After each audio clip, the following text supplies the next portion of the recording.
Valley News Live, 10 at 10. Bug or bone? This was found in a Fargo man's food last night at a local restaurant, and he, along with his wife, weren't sure what it was.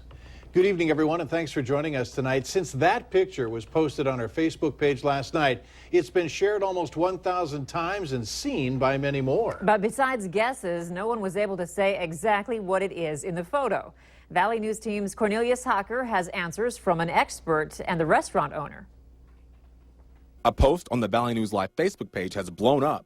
Raquel Healy, the poster, said a bug of some sort was found in her husband's food at Super Buffet Mongolian Grill in Fargo. My husband was eating, and all of a sudden he picks it up with a fork and goes, "What is this?" People have had a lot to say about this picture, some saying it's a bug, others saying it's chicken skin, and some even suggesting it's a bone. A researcher in NDSU's entomology department, who knows a lot about insects, takes a look at the photo and gives his take on it. When I look at it, my impression is it's something, it's part of something aquatic, because you can see what looks like lateral gills. Which falls in line with what Super Buffet owner Henry Go had to say when he saw the picture. That is bone. We serving whole tilapia. That is the bone from the tilapia there.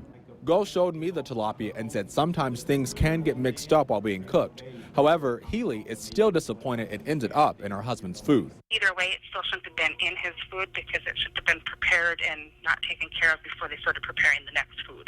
Cornelius Hocker, Valley News Live.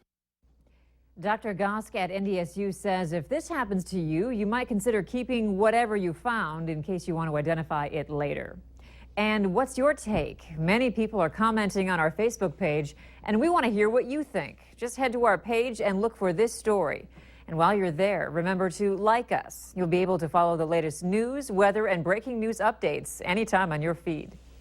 The investigation is over on a story Valley News Live exclusively broke to you back in November. It involved possible misuse of government property in the Jamestown Police Department. North Dakota's Attorney General said that no one will be charged in this case. The original whistleblower complaint included a picture of a jet ski supposedly owned by the sheriff's office and being ridden by a deputy and the sheriff's son. Well, it turned out that the sheriff's department never bought a jet ski under department's name.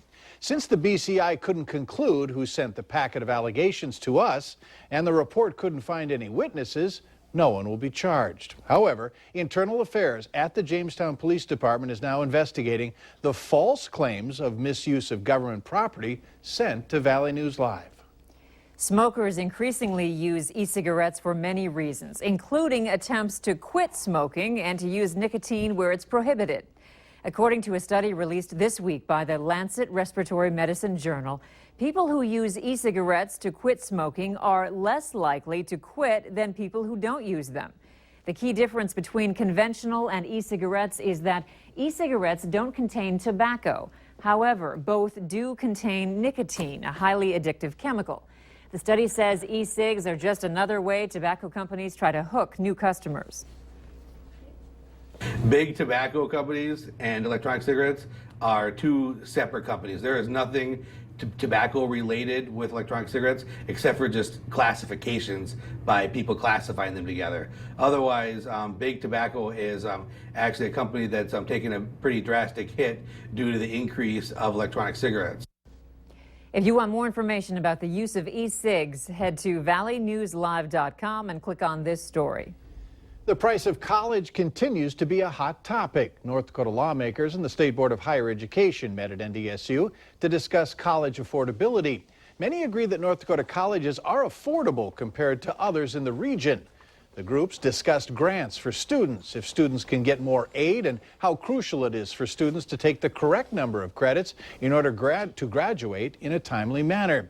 Fargo Senator Tim Flacco says college affordability is critical for the region, so we could keep young people in the state.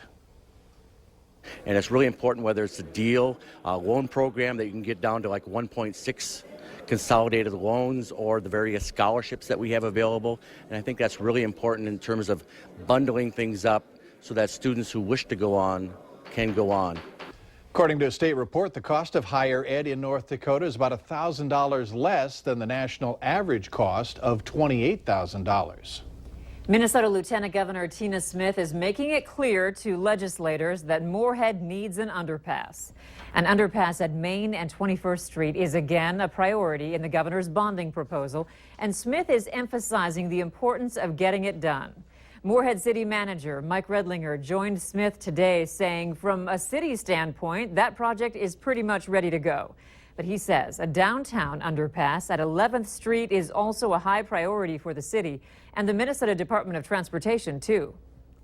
The message for here and right now is that this guy is ready to go and is ready to really get in the ground. And so after that, we've got work to do downtown. We've got properties to acquire, we've got a project to design, and we want to get at it downtown. As for the underpass at 21st Street, Redlinger says with legislative approval, work could begin next year. A local family will take a spin at winning big money on an episode of The Wheel of Fortune that's airing this Friday. Kevin and Joel Hill have been lifelong fans of the show, so when the Wheelmobile stopped in Fargo last summer, they auditioned and were shocked when they got invited to play on the show. The Hills will be the second couple to appear on the show this week alone. Beth and Ken Demmons of West Fargo were on the show last night. Lots of energy, great people. We got to know all the couples all day long, and I definitely would do it again if they'd let me. Yeah, we got to go over, we spent the day in the Jeopardy set actually because they weren't doing any Jeopardy taping. So we spent the day there. That's where they kind of prepped us, did our hair and makeup, and then we got to go over to the Wheel of Fortune set where we got to practice spinning the wheel, and we did more practice calling letters, making sure we were loud enough and clear, and then we kind of decided who was going to be spinning the wheel. The Hills friends are throwing them a watch party when the show airs Friday. Alan Jackson is coming to Shields Arena in Fargo. The Still Keeping It Country concert is scheduled for November 5th at 7:30 in the evening. Tickets go on sale Friday, February 12th at 11 a.m. Lauren Elena is the opening act. United Way of Cass Clay has started the search for its next president. Cher Thompson has been the president since 2011, and with her leadership, United Way has raised more than $26 million for the community. The United Way Board of Trustees has been working on a successor over the last few years, and they are in their final phase of the plan, searching for a new president. The plan helps Thompson continue her duties as president without any interruptions, as well as helping to pick out a new president. Teams of snowplows were out in force in southern Minnesota today after a monster snowstorm yesterday. Roads were slick and covered in snow. Once the actual snowfall eased a bit, about 6 plows joined in a band escorted by state troopers to help clear the compacted snow on the major highways. The snowplows traveled like this for miles, working to clear off the snow for any drivers needing to travel. Valley